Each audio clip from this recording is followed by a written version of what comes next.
Akhirnya, amal. Di mana hakikatnya? Khusyuk. Jadi dia kena khusyuk di dalam sholat. Orang mungkin sholat, orang mungkin tak khusyuk tapi dia wajib sholat. Tetapi orang khusyuk kalau tak sholat macam mana? Mungkin. Di Indonesia ada agama eling. Cukup kalau ingat itu sudah lebih baik daripada sholat. Jadi dia kalau mau sholat, sudah saya sudah sholat. Sholat itu sinting. Karena syariat untuk umum, syariat untuk awam. Walinya, ghabinya, alimnya, jahilnya 4 rakaat, 3 rakaat, 2 rakaat. Tetapi yang beza adalah karena Allah mendekatkan diri kepada Allah, bukan mendekatkan jasad, ada masafah. Tetapi adalah menghadirkan Allah di hati. Nah ininya tidak syukur. Itu aja bedanya. Orang mungkin sholat dari 7 tahun umurnya sampai 70 tahun tidak syukur hatinya. Tapi badannya gerak-gerak terus tiap hari 5 kali. 5 sholat, nggak pernah berhenti alhamdulillah, di masjid pun sholatnya. Tapi hatinya tetap saja tak paham apa-apa tentang Allah. Contohnya, dia sembah Allah, Allah bagi musibah, dia marah kepada Allah. Contohnya dia puasa karena Allah, dia pergi haji, tapi ada orang yang menyakiti dari mulut dia pun ingin menyakiti lagi. Itu namanya tidak tasawuf. Dan tasawuf tengok hakikatnya. Sekarang saya tanya, siapa yang bagi musibah? Yang bagi anugerah? Ya sudah. Datangnya anugerah melalui orang tak? Melalui datangnya musibah? Alhamdulillah. Kalau Allah bagi yang anugerah melalui manusia, yang musibah melalui hantu macam mana? Alhamdulillah Allah mengantar musibahnya melalui manusia. Menghina, mencaci, menghibah. Ya.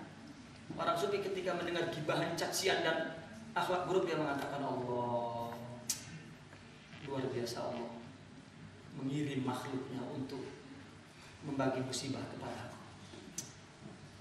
Syukran. Makanya Rasulullah membagi hadiah orang yang menghinanya. Sayyidina Ibnu Abbas sedang bagi pengajian, datang orang Yahudi yang hadir menyerupai muslim di situ, memang sengaja untuk menyakiti dan menghina. Selepas pengajian langsung berdiri menghina Ibnu Abbas, keburukannya dibuka semua. Sayyidina Abbas berdiri saja dia. Tak mau dia jawab, nunggu dia cakap. Beradab, ada orang yang cakap dengarkan. Setelah lepas dia senyum. Sekejap dia masuk ke dalam, dia bagi baju yang paling mewah dan paling mahal. Engkau telah menunjukkan keburukanku di depan banyak orang. Aku tidak tahu dan orang tidak tahu dan harus tahu. Terima kasih banyak. Ini hadiahku. Yahudi terima hadiah itu langsung merasa dipermalukan. Ya Allah, beginikah balasannya? Akhirnya dia menangis. Maafkan saya. Dan saya Yahudi dan saya masuk Islam. Ya, orang syariah mengislamkan dengan cara syariahnya, orang sufi mengislamkan dengan cara sufinya.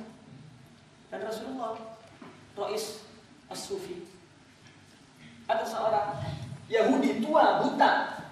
Tiap-tiap hari dia kerjanya menghina Rasulullah SAW. Dia duduk di tepi pekan, tepi jalan dia duduk. Muhammad sahir, syair, majnun dan semua keburukan. Nabi tahu, tiap-tiap pagi Nabi datang memberi makan orang buta itu. Bahkan dibuka makanannya, dimasukkan ke mulutnya. Tiap-tiap pagi. Dan dia tidak tahu kalau itu Nabi. Setelah Nabi wafat, Sayyidina Abu Bakar bertanya kepada Sayyidah Aisyah, ya Aisyah, engkau tahu aku suka melakukan sunnah Rasulullah. Dan engkau tahu bahwa aku melakukan. Ada tak sunnah yang belum aku lakukan? Dipikir-pikir oleh Sayyidah Aisyah, tak ada. Wahai ayahku, kau semua sunnah Rasul kau kerjakan. Coba kau pikir nanti mungkin ada yang masih lagi belum aku lakukan. Dipikir-pikir ada. Tiap-tiap pagi Rasulullah bagi makan kepada orang buta yang menghina Rasulullah. Besoknya Sayyidina Abu Bakar bawa makanan itu langsung. Orang tua makan, tak mau. Kenapa kamu tak makan? Makanlah. Tak mau. Ayo makan. Tak jawab pun. Lalu tanya, kenapa kau tahu makan? Ditanya, kamu siapa? Kata orang buta itu, aku yang tiap hari datang bagi makan kepada kamu. Bukan. Orang itu datang dengan lembut, bicaranya lembut, dan aku tak payah ambil makanan, dia sudah masukkan ke mulutku. Engkau kasar. Datang pun engkau kasar, aku tak suka. Rupanya Sayyidina Abu Bakar menangis. Kenapa kau Orang itu sudah wafat. Memang dia siapa? Dia adalah Muhammad Rasulullah SAW. Dan engkau, saya adalah Abu Bakar. Engkau khalifahnya. Iya. Orang buta itu menangis dan berdiri. Asyhadu an la ilaha illallah wa asyhadu anna Muhammadar Rasulullah. Akhlak. Itulah kita. Seorang mau menikah, lalu ada orang yang menjadi perantara kan untuk hubungkan dia menikah. Padahal dia orang dari negeri lain, jadi saudara. Betul tak? Terima kasih engkau telah menjadi perantara untuk nikah. Ada orang menikah, lalu dihalang oleh saudaranya, tak jadi menikah. Padahal saudara dia atau jiran dia jadi musuhnya. Kalau ditanya nikah itu takdir atau bukan? Ya sudah. Kenapa dia marah kepada yang menjadi penghalang? Ya tak? Nikah kan takdir. Maknanya kalau tak ada takdir tak nikah. Maknanya nikah kehendak Allah, bukan kehendak saya, bukan kehendak perempuan itu, bukan kehendak yang menjadi perantara yang atau menjadi penghalang, bukan. Kalau kehendak salah satunya, ciptakan nikah. Kenapa? Berarti kan takdir Allah. Jadi begitulah cara Allah menyampaikan kekuasaannya melalui makhluknya. Ya, maka lihatlah hakikatnya. Lihatlah hakikatnya. Orang menghina hakikatnya adalah memuji. Dalam sejarah dari dulu sampai hari ini, orang terkenal dari mulut yang mencaci. Maka kalau kita ingin membuat dia tidak terkenal, jangan dicaci. Diamkan, tidak terkenal. Tapi kalau dicaci dia terkenal. Iya, karena orang dengar. Ketika orang dengar dia mau buktikan. Mau buktikan betul atau tidak dia buruk. Pandangan orang beza-beza. Kalau tak betul maka dia akan mencintai. Dia akan menambah terkenal. Itu logikanya. Yang pasti Allah lah yang akan menolong. Hakikat. Kita bicara hakikat sekarang, jangan bicara zahir saja. Dan tasawuf bincang tentang hakikat. Maka kalian jika tak paham cakap atau tulisan perkataan buku tasawuf, karena memang tasawuf bicara tentang hakikat, bukan tentang syariat, tentang batin, bukan tentang zahir. Tasawuf kata tasawuf kata tinggalkan makhluk. Ada kan? Ada dengar? Tasawuf cakap gitu. Tinggalkan makhluk.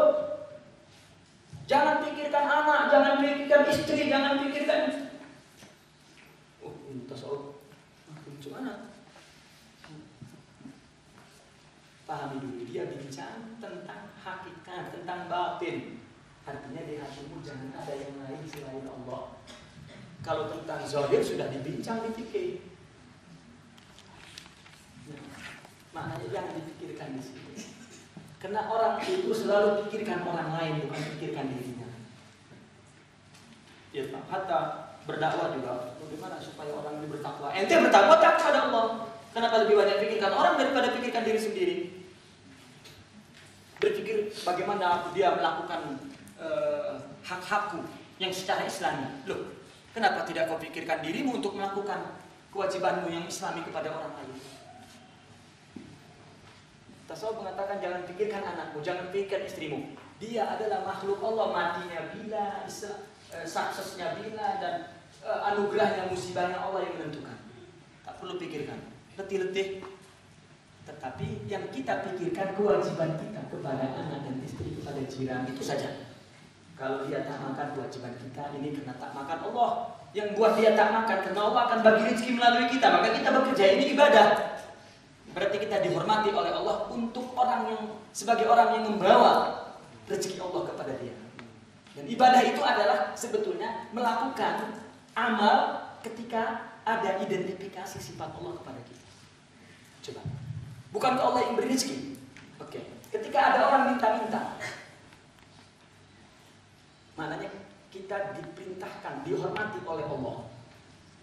Ya, dihormati oleh Allah untuk membagi rezeki Allah yang ada pada kita. Paham? Kau diminta-minta,